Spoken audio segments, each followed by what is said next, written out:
U.S. counterterrorism activities are conducted by the Pentagon, CIA, FBI. Terrorism is one of the most challenging issues facing this country, obviously, and its allies as well.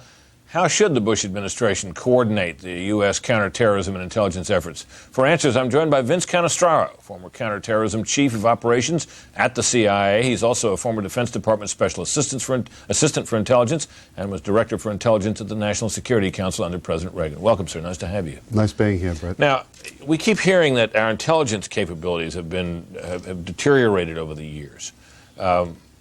With all the emphasis on terrorism, does that apply to our counterterrorism efforts as well? Well, I think that since the end of the Cold War, our intelligence abilities have deteriorated. But terrorism has been kind of a scourge of the last 10 years, and I don't think we've done enough really to address it. And that means with intelligence funding and with personnel, capable personnel, with area specialists, and it's pretty clear that we're going to have to make a lot more of an investment now in personnel. It seems possible to me that one of the problems we've heard in intelligence can be addressed with some reasonable speed, that is, more analysts, more translators. In other words, more personnel in the buildings here and around Washington to do the work on the material that comes in. But the thing we hear more about is human intelligence on the ground in these places.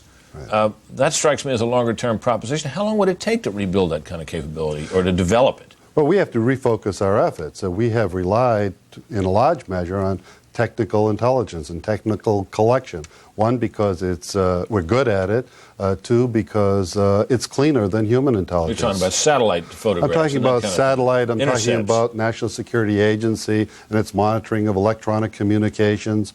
I'm talking about the whole panoply of methods to collect intelligence not using humans. Right. Now, the United States is clearly planning not necessarily an imminent operation, but we're now saying we're at war. Right.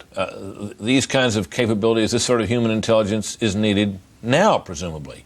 Yep. Question is, how long does it take to develop that kind of capability and to put it in place, in your estimation? It takes years because it's very difficult to do. Because what we're talking about is penetrating a terrorist group that's religiously oriented, inspired, comprised of zealots, comprised of people who have blood on their hands, and very closed. So to get into that, you're not going to get into it with Americans, no matter if they're native Arabic speakers or not. You're not going to penetrate a group like that. So you have to find different avenues to approach that group. It's very difficult, a great challenge, but it has to be done because it's the only way you can really get solid information on plans and intentions. Technical intelligence can only tell you so much, and particularly with all the publicity about the monitoring of bin Laden's satellite telephone conversations, it's clear that he understands that and that people are listening, and he's not using that to transmit confidential information, instructions, directions to his far-flung network. So we have to have someone on the inside. Again, difficult to do, and you're going to be dealing with people with blood on their hands. So we have to devise a way of allowing that to happen. Just as the FBI has done that with mafia informants. They used Sammy the Bull Gravano, for example, against the mafia. He had killed 17 people. They cut a deal with the prosecutor, and they were able to use him to get at other members of the mafia and prosecute them. CIA has got to have that same kind of arrangement in place. There's a little bit too much caution on dealing with people like that. There's certainly a chill factor among intelligence people themselves, a little bit afraid to approach that. We've got to take risks because the risks are to save lives. Now, that policy of not dealing with unsavory characters of the kind you described, people with blood on their hands, that is a self-imposed policy at the CIA, is it? It's a self-imposed policy at the CIA. There was a lot of pressure from people in Congress for the CIA not to deal with unsavory people. Senator Torricelli was one of the people, for example, that raised the Guatemala case.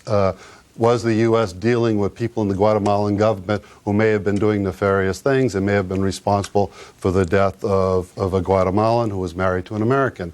Those are the kinds of problems. The normal reaction of bureaucracy is to retrench, to pull back, not to take the chances, not to get involved in anything controversial. Unfortunately, it doesn't work in the field of terrorism. Well, one would suppose that that policy could be and will be, if it hasn't already been, reversed.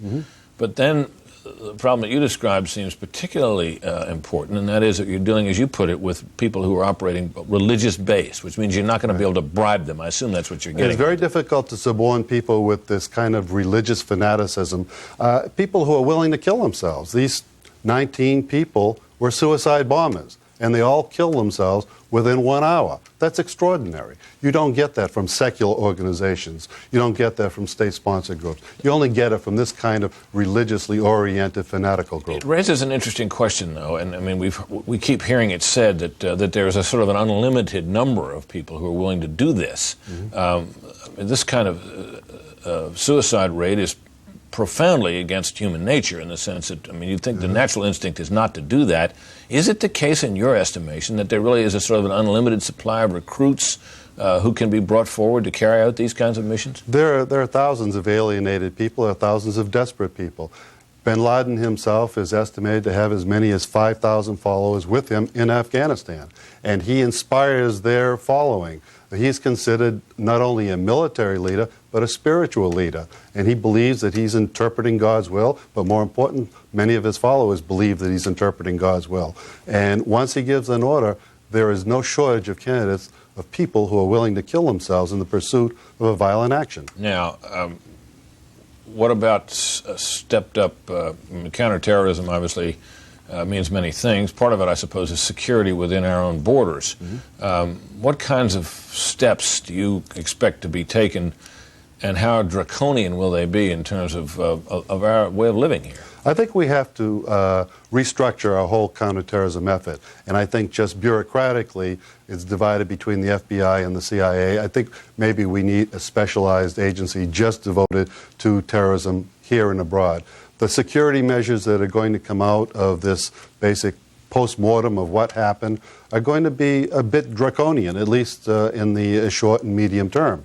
And it's going to curtail a lot of our freedoms. You saw the waiting list at airports and all the security procedures that have to be undergone.